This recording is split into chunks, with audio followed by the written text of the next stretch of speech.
नमस्कार मंडळी, सर्वात अगोदर तर तुम्हाला गुरुपौर्णिमेच्या हार्दिक शुभेच्छा. तुमच्या आयुष्यामधला पहिला गुरु कोण आहे ते तुम्ही मला कमेंट बॉक्समध्ये सांगू शकता.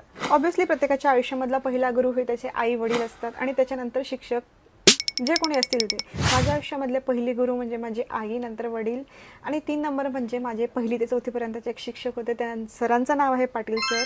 आता जर ते व्हिडिओ बघत असतील तर मनापासून धन्यवाद. मी एका मराठी जिल्हा परिषद शाळेत शिकलेली मुलगी आणि माझे वडील सुद्धा प्राथमिक शाळेचे शिक्षक होते आणि याचा मला अभिमान सुद्धा. आमच्या शाळेमध्ये प्रार्थनांपैकी एक सर्वात्मक शिवसुंदर प्रार्थना होती, ती मला खूप आवडायची. आणि ऐन वेळेवरती माझ्या मुलाला वाटलं की आपण आपल्या मॅमला एखादं छानसं ग्रीटिंग कार्ड दिलं पाहिजे, म्हणून चक्क त्याने वहीच्या पानाचा यूज केला आणि कार्डशीट घरामध्ये नव्हतं. आणि हो, गिफ्ट किती छोटा आहे हे महत्त्वाचं नसतं, त्यामागचं प्रेम, केलेले एफर्ट्स आणि आपुलकीचं खरं महत्त्व असतं. त्यानंतर मी इन्स्टामार्टवरनं एक चॉकलेट आणि पेन ऑर्डर केला मॅमला गिफ्ट म्हणून. त्यानंतर मी घरी शिरासुद्धा बनवला. रवा घरामध्ये नव्हता म्हणून गोडाधोडाचं थोडंसं बनवायचं, गुरुपौर्णिमा होती म्हणून मी शिरा बनवला, पण रवा नसल्यामुळे मी कणकेचा शिरा बनवला आणि खूप यमी झाला होता तो. आणि आजकाल ना मला थोडंसं वेळ लागला आहे, म्हणजे असं मला असं वाटतं मी एखादं हॉटेल ओपन केलं तर खूप भारी चालेल.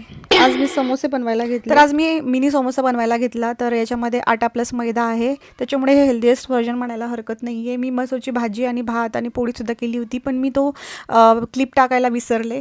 त्यानंतर ब्रँड कोलॅब होता, तो सुद्धा करून घेतला. तर तो व्हिडिओ पण लवकरच येईल. आणि आज खूप जास्त दमली होती म्हणून जास्त आम्ही दूर कुठं गेली नाही, म्हणजे मंदिरात वगैरे. इथंच जवळच्या मंदिरामध्ये जाऊन दर्शन घेतलं. आणि आजचा व्लॉग आपण माझ्या मैत्रिणीने दिलेली ही पुरणपोळी खाऊन संपूया. भेटूया नेक्स्ट व्हिडिओमध्ये. तोपर्यंत टेक केअर, बाय बाय.